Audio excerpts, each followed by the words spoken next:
ডেকে লও রাসূলুল্লাহ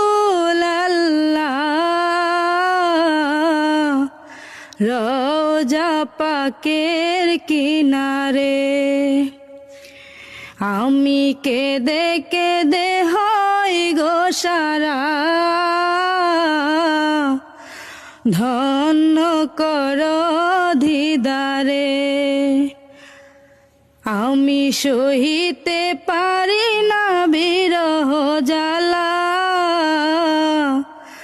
ধন্য কর আমারে। রাসূলুল্লাহ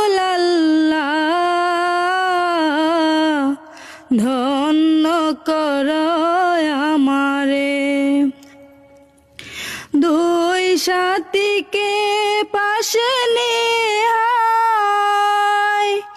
ঘুমিয়ে আছেন নিজুম নিরালায়।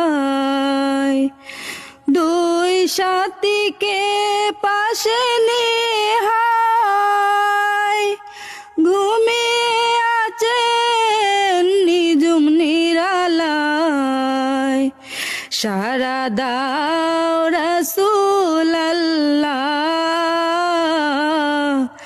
ডাকে অধম তোমারে।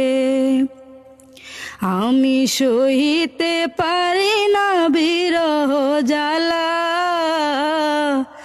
ধন্য কর দিদারে। রাসূলুল্লাহ ধন্য কর আমারে। আসসালামু আলাইকুম বন্ধুরা, অনেকদিন পর একটা গজল গাইলাম। তো গজলটি কেমন হচ্ছে অবশ্যই জানাবেন। তাও আবার আমার শাশুড়িকে নিয়ে, আমার শাশুড়ি আমার গজল শুনতে অনেক ভালোবাসে, ভালো লাগে। শাশুড়িকে নিয়ে, শাশুড়ি মা গজলটা কেমন হয়েছে? গজলটা তো ভালো হয়েছে, আমার কাছে অনেক ভালো লাগছে। সবাই বলে দেন ভালো লাগলে ভালো লাগলে আবার গজল গাওয়ার জন্য বলবেন আর কি। এটাই ধন্যবাদ সবাইকে।